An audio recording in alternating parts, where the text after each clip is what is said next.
आणि नवीन वर्षाच्या हार्दिक हार्दिक शुभेच्छा। आणि कार रेजिमेंटच्या सैनिकांना सुद्धा क्रांतिकारी जय भीम आणि नवीन वर्षाच्या शुभेच्छा। मित्रांनो, आपल्याला माहिती आहे दरवर्षी आपण आपले सगळे दिवस दणकरून साजरा करतो। भीमा कोरेगाव शौर्य दिन असू दे, संविधान दिन असू दे, धम्मचक्र प्रवर्तन दिन असू दे किंवा बाबासाहेबांची जयंती असू दे, आपण दरवर्षी दणकून साजरा करतो आणि लाखोच्या संख्येत उपस्थित राहतो। पण आता आपल्याला यापेक्षा जास्त ताकदीने पुढे एकत्र यायची गरज आहे। आपल्याला 6 डिसेंबर असेल, 14 एप्रिल असेल, धम्मचक्र प्रवर्तन दिन असेल, बौद्ध जयंती असेल, त्याच पद्धतीने भीमा कोरेगाव शौर्य दिन असेल, आपल्या सर्वांना ताकदीने रस्त्यावरती उतरून आपल्या आपल्या सण साजरे करायची गरज आहे। कारण ही लोक आपल्या दारापर्यंत पोहोचले। आपल्या सर्वांना आठवतंय 1 जानेवारी 2018 याच ठिकाणी या मनुवादी हरामखोरांनी आपल्यावरती हल्ला करायचा प्रयत्न केला होता। 2018 नंतर आपण महाराष्ट्र बंद केलं, अख्खा समाज ताकदीने रस्त्यावरती उतरला आणि या मनुवाद्यांना तोंड दाखवायला जागा नाही सोडली, अशी परिस्थिती आपण उभी केली होती। पण मित्रांनो, तुम्ही एक समजून घ्या, 2024 ची निवडणूक झाली। 2024च्या निवडणुकीमध्ये आपण त्यांना दाखवून दिलं की आपण विस्तारित झालो, आपण विभागलो गेलो, आपण काँग्रेसच्या बीजेपीच्या षडयंत्राला बसलोय। आणि काय झालं, विधानसभेचा निकाल येऊन 2 आठवडे नशीब झाले, परभणीची घटना झाली।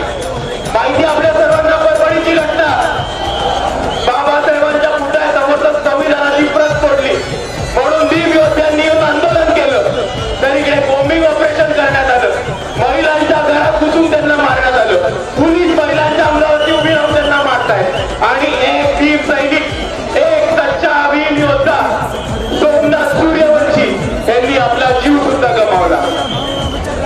आपण एक समजून घ्या की आपल्याला सगळ्या बाजूनी चुकीची माहिती देणार आहे।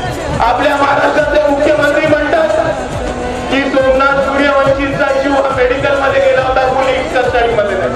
खोटं बोलतायत ते। सोमनाथ सूर्यवंशींचा जीव हा पोलिसांच्या मारहाणीमध्ये पोलीस कस्टडीमध्ये गेला होता। त्याचबरोबर राहुल गांधी काँग्रेसचे येतात आणि म्हणतात की सोमनाथ सूर्यवंशी दलित होते। मित्रांनो, समजून घ्या, ते म्हणतात सोमनाथ सूर्यवंशी दलित होते, आपण समजून घ्या, ते दलित या शब्दाचा वापर करतात। त्यांना लाज वाटते म्हणायला की सोमनाथ सूर्यवंशी हे आंबेडकरवादी कार्यकर्ते होते, त्यांना लाज वाटते म्हणायला की सोमनाथ सूर्यवंशी आंबेडकरवादी योद्धा होते, त्यांना लाज वाटते म्हणायला की सोमनाथ सूर्यवंशी वंचित बहुजन आघाडीचे कार्यकर्ते होते, त्यांना लाज वाटते म्हणायला की सोमनाथ सूर्यवंशी हे एक सच्चा भीम योद्धा होता। मित्रांनो, हे दलित दलित म्हणतात, पण आपण एक सच्चाई समजून घ्या की सोमनाथ सूर्यवंशी हे सच्चे आंबेडकरवादी सैनिक असले तरी ते वडार समाजाचे होते।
हातीत काढली होती त्याच पद्धतीने इकडचा प्रत्येक आंबेडकरवादी जोपर्यंत इकडचा मनुवाद आणि इकडची पेशवाई जमिनीमध्ये नाही काढत तोपर्यंत आपण थांबणार नाही. म्हणजे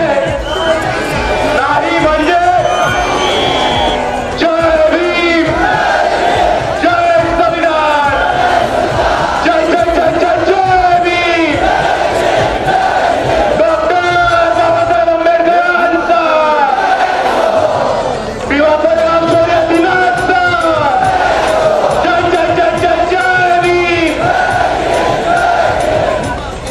आयोजक समितीला विनंती आहे. एवढंच म्हणून मी माझे 2 शब्द थांबवतो. रात्र झाली, आपण सर्व लांब न आलात.